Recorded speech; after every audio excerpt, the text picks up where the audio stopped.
नमस्ते बच्चा। दो बैलों की कथा अपना चैप्टर जो है वो पूरा हो गया है। अब आज देखते हैं प्रश्नोत्तर। ठीक है, दो बैलों की कथा के प्रश्नोत्तर, जिसमें सबसे पहला प्रश्न है, काजी हाउस में कैद पशुओं की हाजिरी क्यों ली जाती होगी? क्या कारण था कि वहां पे रहने वाले जो कैद होते थे पशु, उनकी हाजिरी ली जाती थी? तो उसके दो कारण हो सकते थे। एक तो कर्मचारी, वहां पे जो काम करने वाले कर्मचारी होते थे, उन पे उन पशुओं की सुरक्षा की जिम्मेदारी होती थी। क्या रहती थी? उन पशुओं के सुरक्षा की जिम्मेदारी होती थी, इसलिए वो हाजिरी लेते थे। दूसरा है कि वो ये देखना चाहते कि कोई पशु जो है वो घट तो नहीं गया, कम तो नहीं हो गया, कोई मर तो नहीं गया, इसलिए जो है काजी हाउस में कैद पशुओं की हाजिरी ली जाती होगी। ठीक है। क्वेश्चन नंबर सेकंड, छोटी बच्ची को बैलों के प्रति प्रेम क्यों उमड़ आया? जो गया के घर में छोटी बच्ची थी, बैलों को रोटी देती थी, उस बच्ची का बैलों के प्रति जो है प्रेम क्यों उमड़ आया? तो इसका क्या क्या कारण हो सकते हैं? देखो, एक तो उस बच्ची की माँ का देहांत हो चुका था, वो उस बच्ची की माँ नहीं थी। दूसरा कारण कि उसकी जो माँ की जगह सौतेली माँ थी, वो उसकी पिटाई करती थी, इस वजह से। फिर है, बैलों की भूख देखकर वो अपने समान दर्द, बैल जो है वहां पे जब गया, उनको लेके गया वहां पे, तो उनको भी खाने के लिए कुछ नहीं दिया। ये देख करके उस छोटी सी लड़की का मन पसीज गया होगा, क्योंकि उसको भी वहां पे दर्द ही मिलता था, उन बैलों को भी जो है सजा प्रताड़ना दी जा रही थी, तो वो उनका दर्द और अपना खुद का दर्द जो है उसमें समानता देखने लगी। चौथा पॉइंट इसका, बैल जो थे वो प्रेम के भूखे थे, और वो स्वयं भी प्रेम की भूखी थी, क्योंकि वहां पे उसके घर में उसको कोई प्रेम नहीं करता था। इसलिए बालिका को बैलों के प्रति बैलों से जो है वो सहानुभूति हो गई, और उस बैलों के प्रति उसका प्रेम जो है वो उमड़ आया। ठीक है।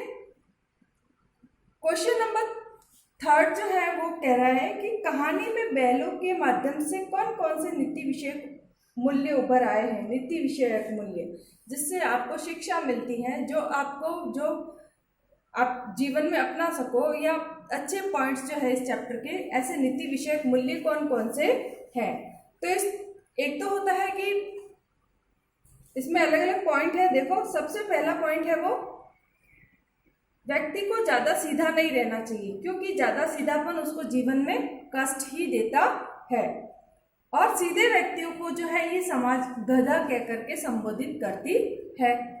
तो अपने को एक इस बात की सीख मिलती है कि सीधा बन के नहीं रहना है। फिर है,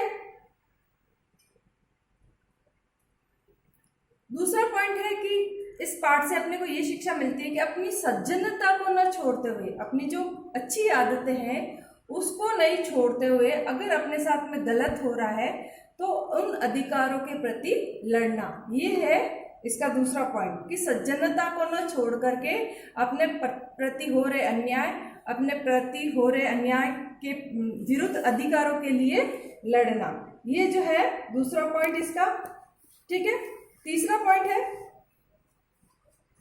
कि संकट के समय जो भी व्यक्ति आपके काम आता है वही सच्चा मित्र होता है, जैसे उन दोनों बैलों के बीच में हुआ था, है ना। तो संकट के समय जो भी व्यक्ति आपके जीवन में आपके काम आता है वही सच्चा मित्र होता है। तीसरा नीति विषय मूल्य ये है। चौथा है, स्वाधीनता जीवन की सबसे बड़ा सुख है। स्वाधीन रह करके चाहे उसको रूखी सूखी मिले, लेकिन स्वाधीनता की वो रूखी सूखी रोटी भी उसके लिए बहुत ज्यादा सुखदायी होगी, क्योंकि पराधीन रह करके सुख भोगना जो है वो निंदनीय होता है, उसकी निंदा होती है, हर जगह वो व्यक्ति निंदा का विषय बन जाता है, इसलिए पराधीनता का सुख ही सबसे बड़ा सुख माना गया है। नंबर फिफ्थ पॉइंट इसका, स्वाधीनता हेतु त्याग बलिदान आवश्यक है।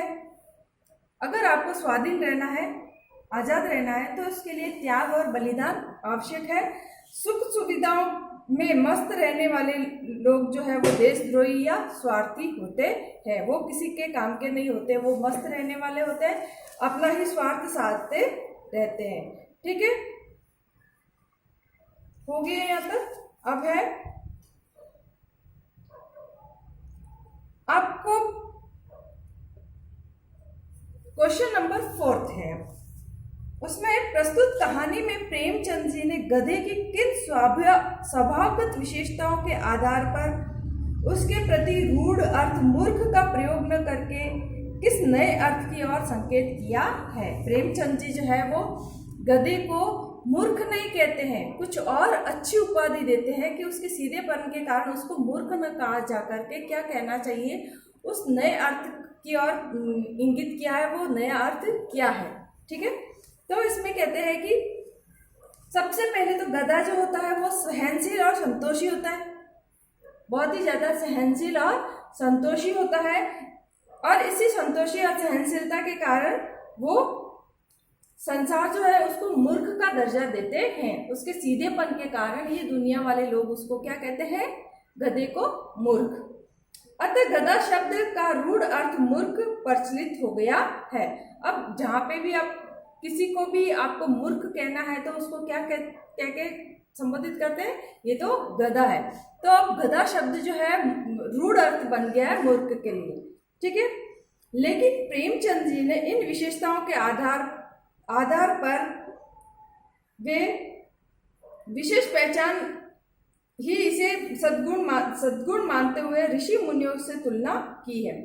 लेकिन जो है प्रेमचंद जी ने उसके इस गुण को अच्छा मानते हुए कहते हैं कि ऐसे व्यक्तित्व जो होते हैं वो मूर्ख न होकर के क्या होते हैं? ऋषि और मुनियों से उनकी तुलना की है, ऋषि मुनि के समान होते हैं।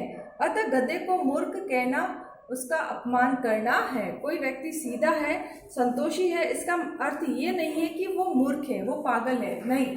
हो सकता है उसके स्वभाव की विशेषता हो कि वो सीधा है, उसके हर एक बात को सीधेपन में लेता है और वो सब कुछ जानता है, वो परिस्थिति को समझने के काबिल होता है, लेकिन उसकी स्वभाव और विशेषताओं के कारण किसी को मूर्ख कह देना, ये जो है किसी का अपमान करना, ये जो है सही नहीं है, तर्कसंगत नहीं है। ठीक है, अब जो है क्वेश्चन नंबर 5 है। किन घटनाओं से पता चलता है कि हीरा और मोती में बहुत गहरी दोस्ती थी?